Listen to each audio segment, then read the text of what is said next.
Bonjour, here are the notes for page 13, using your object pronouns in the passé composé.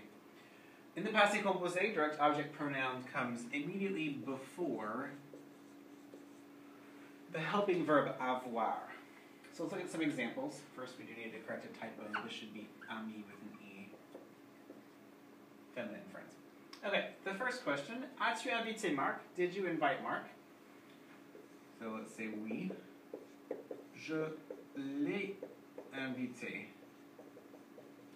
So we put our le right before the avoir helping verb, and it does contract L apostrophe because it starts with a vowel sound, because A starts with a vowel sound. So a feminine example, did you invite Juliette? As-tu invité Juliette? Oui, je l'ai invité. And we add an extra E. I'll explain that down here.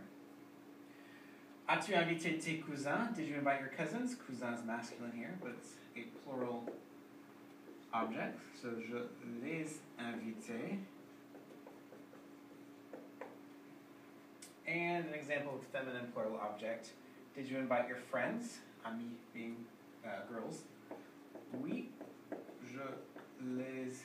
There needs to be an A here. Sorry. Je les ai invités. With an extra ES. Now normally we don't make any agreement on your past participle when we use avoir as your helping verb, but if you're using a past participle in front of your verb, so it has to come before, and there's a direct object in front that's either feminine or plural, we need to make an agreement in the past participle. So let's look at some other examples. On this side, we have no agreement when the direct object comes after the verb, but if the direct object comes before the verb, we are going to have agreement. So the first one is, did Marc see Nicole and Sylvie? So, Marc a vu Nicole et Sylvie. Our direct object here is Nicole and Sylvie because they're receiving the action of the seeing. But since it comes afterward, your past participle doesn't need any agreement. But if we were to answer and say, yes, he saw them, oui, il les a vus, since les here is referring to Nicole and Sylvie, it needs to, your past participle needs an extra E and an extra S because your object coming before the verb is feminine, because we're talking about Nicole and Sylvie, and plural. Let's look at another example. Didn't Eric bring his guitar? So, Eric n'a pas apporté sa guitare.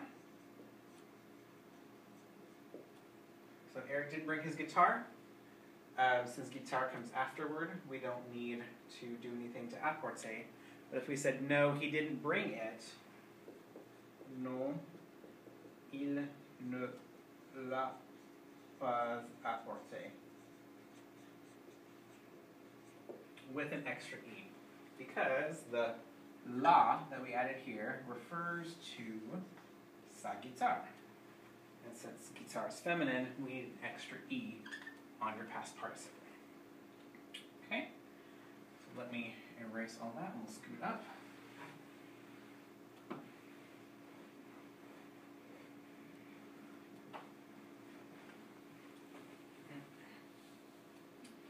Alright, last part. When the past participle ends with an E, I, or U, as most of them do, the feminine form is going to sound the same. Adding an E to any of those, or an S, doesn't change the pronunciation. But if the past participle ends with an S or T, as some of the irregular past participles do, the feminine form sounds different.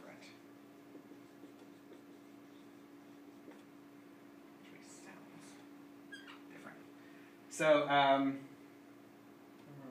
forms sound. Never mind. I lied. Let's talk about mon vélo, my bike. If I want to say I took it and I put it in the garage. So, je l'ai pris. The past participles are regular for prendre.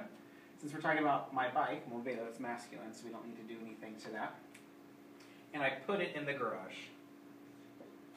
Je l'ai mis dans le garage.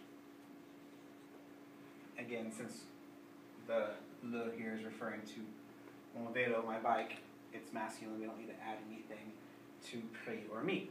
But let's talk about my guitar. If I want to say I took it and I put it in my room, I took it, in this case, would be je l'ai prise with an extra S. And when we add an E to a word that ends with a silent S, the S wakes up. And so this sounds like pris, this one sounds like prise. And we added an E because the la here refers to my guitar, which is feminine. And if I want to say I put it in my room, since we're talking about it being a guitar, it is feminine. So we need to add an E to the past participle, ma chambre. So, je l'ai mise dans ma chambre. Add an extra E because our object is feminine. That's it.